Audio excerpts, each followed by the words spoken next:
एक नेता जिसके नाम भारत की संसद में लगातार 50 साल बैठने का वर्ल्ड रिकॉर्ड है, जो भारत के दलित शोषित समाज के सबसे बड़े चेहरों में से एक था, जिसने स्वतंत्रता आंदोलन से लेकर आजादी के बाद की सरकारों में बड़ी भूमिका निभाई थी, जिनके रक्षा मंत्री रहते हुए भारत ने पाकिस्तान को 1971 की जंग में हराया था। इनका सियासी कद और लोकप्रियता कुछ इस तरह की थी कि नेहरू और इंदिरा गांधी जैसे नेता भी इनके पास आगे से चलकर आते थे। 70 के दशक में हर ओर ये चर्चाएं जोरों पर थी कि ये नेता भारत का अगला प्रधानमंत्री हो सकता है, लेकिन फिर उनके साथ कुछ ऐसा हुआ कि भारत का प्रधानमंत्री बनने का उनका सपना ही बनकर रह गया। दरअसल हम बात कर रहे हैं बाबू जगजीवन राम की। हो सकता है कि शायद आप इस नाम से परिचित ना हो, लेकिन 70 के दशक में बाबू जगजीवन राम एक बड़ा सियासी चेहरा थे। लेकिन अब एक सवाल जो आपके दिमाग में खलबली मचा रहा होगा कि आखिर ऐसा क्या हुआ था जिसके चलते बाबू जगजीवन राम प्रधानमंत्री नहीं बन पाए। तो इसका जवाब ये है कि दरअसल कुछ अश्लील और आपत्तिजनक तस्वीरों के चलते बाबू जगजीवन राम प्रधानमंत्री नहीं बन पाए थे। अब ये तस्वीरें किसकी थी और किसके साथ ली गई थी और इनको लेने के पीछे का कारण क्या था, ये जानने से पहले आपको बाबू जगजीवन राम के आरंभिक जीवन से रूबरू करवा देते हैं।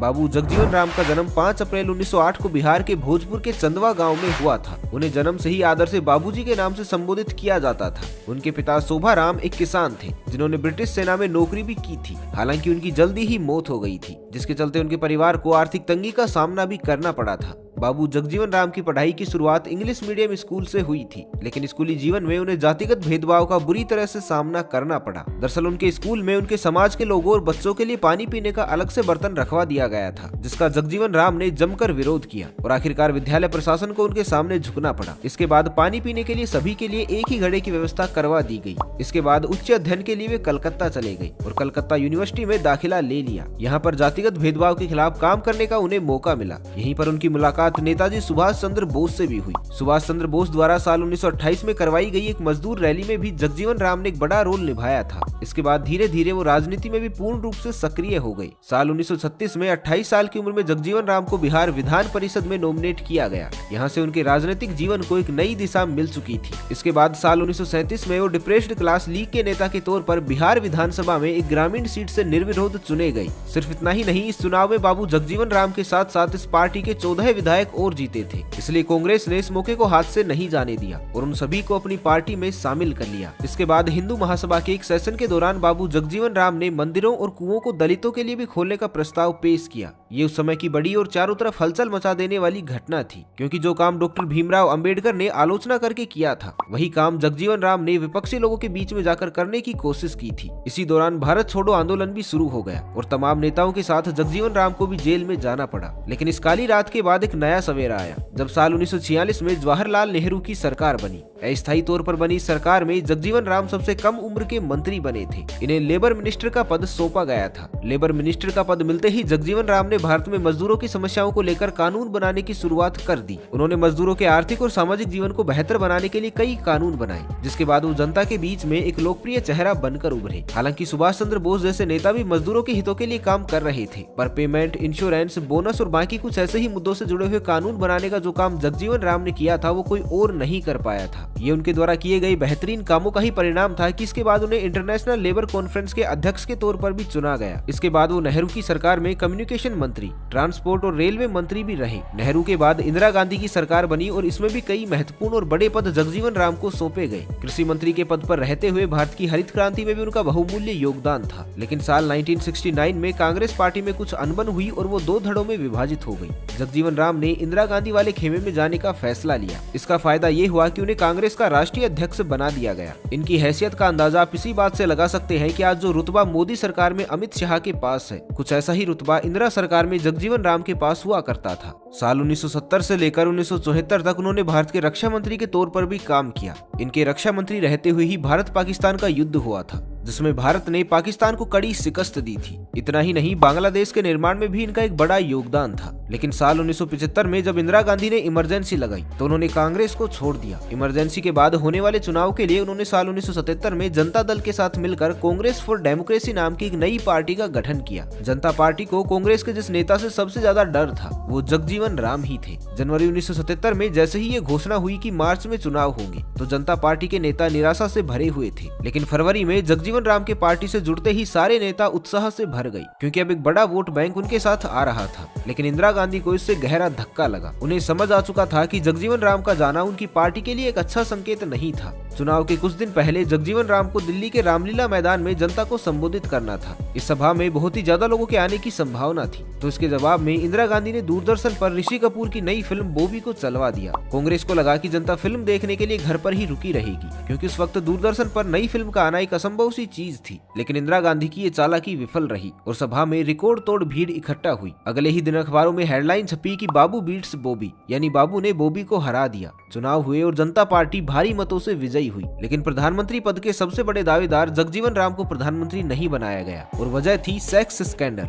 दरअसल जगजीवन राम के बेटे सुरेश राम की उनकी प्रेमिका के साथ कुछ तस्वीरें सूर्या नाम की एक मैगजीन में छापी गई थी। इन तस्वीरों में सुरेश अपनी सुषमा नाम की प्रेमिका के साथ शारीरिक संबंध बनाते हुए दिख रहे थे। सुषमा की उम्र उस समय मात्र 21 साल थी और वो दिल्ली विश्वविद्यालय की छात्रा थी, जबकि सुरेश पहले से ही शादीशुदा थे और ये उनका एक्स्ट्रा मैरिटल अफेयर था। जैसे ये तस्वीरें मैगजीन में आई तो इससे इतना बड़ा हंगामा खड़ा हुआ कि सियासी तौर पर उस वक्त के सबसे मजबूत नेता जगजीवन राम अचानक ही बेहद कमजोर हो गई। इन तस्वीरों के सामने आते ही जगजीवन राम की बुरी तरह से फजीहत हुई और उनका जनता और सरकार को जवाब देना भारी पड़ गया। ये उस समय का सबसे बड़ा पॉलिटिकल सेक्स स्कैंडल था। इस घटना के बाद जगजीवन राम के परवान चढ़ते हुए राजनीतिक करियर को ग्रहण लगना शुरू हो गया। हालांकि इस घटना के बाद सुरेश ने सुषमा से शादी भी कर ली थी, लेकिन इसका भी कोई फायदा नहीं हुआ, क्योंकि तब तक जगजीवन राम का राजनीतिक करियर अपने समय के सबसे निचले पायदान पर पहुंच चुका था और वो अपने सबसे बुरे दौर से गुजर रहे थे। कभी उनके आगे पीछे घूमने वाले लोगों ने उनसे मुंह मोड़ लिया था। हालांकि उनकी इस हालत के पीछे का जिम्मेदार इंदिरा गांधी को भी बताया जाता है। ऐसा कहा जाता है कि ये सब एक सोची समझी साजिश के तहत ही किया गया था, क्योंकि जिस मैगजीन में इन तस्वीरों को छापा गया था उसकी संपादक इंदिरा गांधी की बहू और संजय गांधी की पत्नी मेनका गांधी थी। और ऐसा इसलिए किया गया क्योंकि इंदिरा गांधी जगजीवन राम के बढ़ते हुए रुतबे और प्रभाव से चिंतित थी। उन्हें अपने राजनीतिक करियर के खत्म होने का डर सता रहा था, इसलिए एक सोची समझी साजिश के तहत ही ये सब किया गया। आग की तरह फैल रही इन अटकलों को पुख्ता होने की गति तब मिली जब उस समय के मशहूर पत्रकार और कांग्रेस के अखबार नेशनल हेराल्ड के संपादक खुशवंत सिंह ने एक घटना को उजागर किया। दरअसल उस घटना का जिक्र करते हुए उन्होंने बताया कि एक दोपहर जब वो नेशनल हेराल्ड के अपने ऑफिस में पहुंचे तो मेज पर उन्हें एक लिफाफा पड़ा हुआ दिखाई दिया।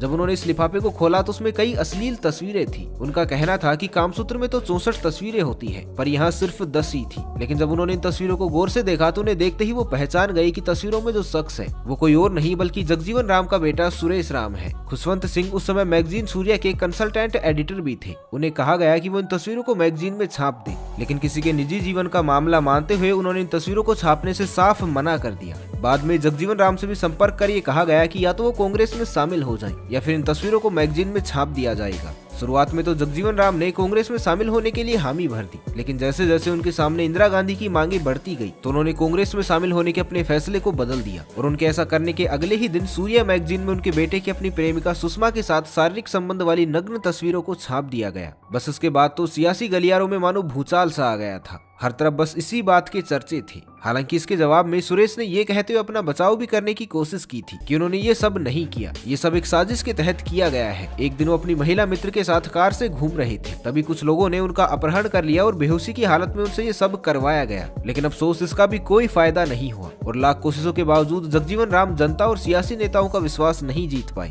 हालांकि बाद में खुशवंत सिंह ने ये भी कहा था कि ये तस्वीरें ऐसी थी जिन्हें देखकर ऐसा लगता था कि इनमें सुरेश और सुषमा ने जानबूझकर पोज दिए हों। कमरे में शायद सेल्फ टाइमर वाला कैमरा लगा हुआ था और दोनों को पता था कि ये तस्वीरें ली जा रही हैं। लेकिन ये मामला सामने आने के बाद जगजीवन राम का सियासी करियर पूरी तरह से डूब गया था और फाइनली जब किसी ने साथ नहीं दिया तो साल 1980 में उन्होंने कांग्रेस जे नाम से अपनी एक नई पार्टी भी बनाई थी। लेकिन नई पार्टी भी उनके राजनीतिक करियर की डूबी हुई नाव को किनारे तक नहीं पहुंचा पाई और अंततः 6 जुलाई 1986 में उनकी मौत हो गई। दोस्तों, तो आपको क्या लगता है, क्या वाकई में ये कोई सोची समझी साजिश थी जिसके तहत एक योग्य नेता को भारत का पहला दलित प्रधानमंत्री बनने से रोका गया? हमें कमेंट करके जरूर बताइएगा। बाकी आज के लिए बस इतना ही, मिलते हैं एक नई वीडियो में। तब तक के लिए खुश रहे, मस्त रहे, हंसते रहे। भगवान करे आप सभी का दिन शुभ हो।